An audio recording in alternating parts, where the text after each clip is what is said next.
Hello again and welcome to question and answer time. This is the part of the website where you send in the questions and I answer with a video blog. Today's question was sent in by Bawia in Uganda and he asked me, should Christians keep a Sabbath day? Now, keeping the Sabbath was part of the Old Testament law brought down by Moses from Mount Sinai. We read that in Exodus 20, and part of that law was the fact that the Jewish people were not supposed to work on a Sabbath day, 6 p.m. on a Friday night to 6 p.m. on a Saturday night. That was their Sabbath. Breaking the Sabbath was punishable by death, and we read in Numbers 15, a man was actually stoned for picking up sticks on the Sabbath day. So it's pretty serious.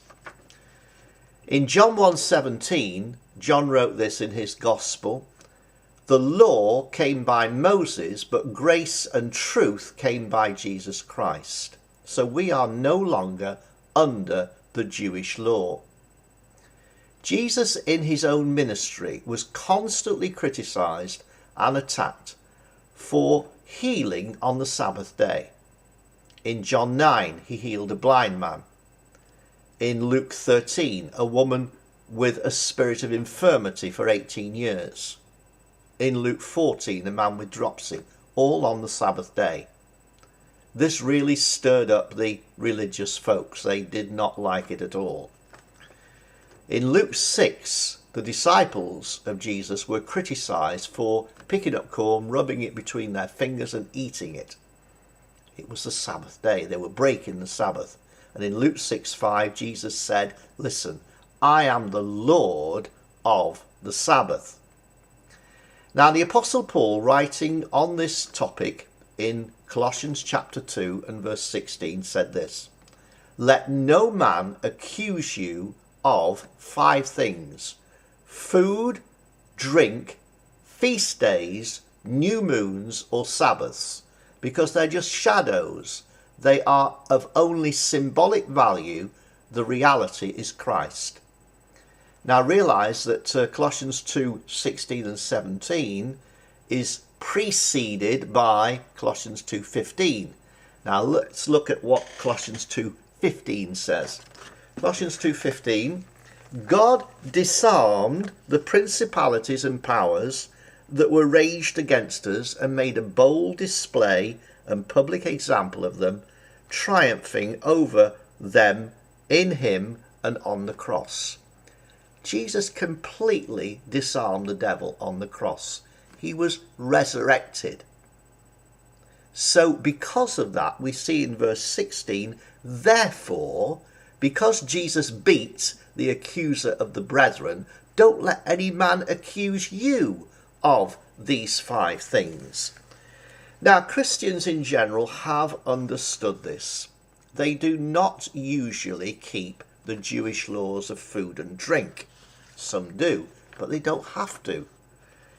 They don't adopt the Jewish laws of food and drink, and also they do not keep the feasts, Passover and the Feast of Tabernacles and such like. So, in general, food, drink and feast days are not observed by Christians. Neither do Christians go and offer a sacrifice every new moon, as was required under the law of Moses. So why have Christians got hold of the Sabbath and said, but Sunday is a special day? If you're going to take on board the Sabbath, why not take on board all the other 4 as well, and keep the strict rules on food and drink, feast days and new moons? However, some people have said Sunday is very special. It's the day we go to church, etc. And it has a kind of feeling, well, they must be very religious people. They must be very good people if they do that. But Paul said, don't let any man accuse you of any of these 5 things. They are only shadows. Sunday is not the Sabbath anyway. As I said, it's from Friday 6 p.m. to Saturday 6 p.m. That's the real Sabbath. So if these things were only shadows in the Old Testament, what is the reality in Christ? Well, we find that reality in Christ in Hebrews chapter 4. And in Hebrews 4, if you read down through that chapter, you'll find that it speaks of the Sabbath rest. In verse 3, we who have believed enter into rest. The Sabbath rest is a state where we can get to where we say, look, I believed God. I believe what he said. The circumstances may be screaming at you, pile of bills, sickness, difficulty in relationships and so on. But you believe God. And you have to really work at getting into that position. It says strive to enter into rest in verse 11 of Hebrews 4. But we can say, yes, we have believed, we are entering into that rest, and that's where we stay. That is the true Sabbath rest.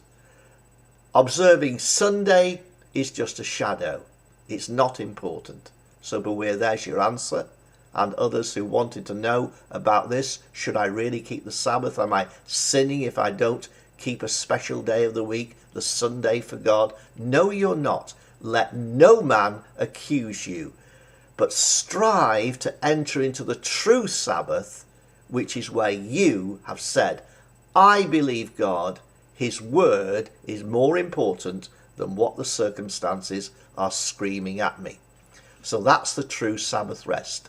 Until next time, God bless you. Keep sending in the questions. Till the next time, bye-bye and God bless you.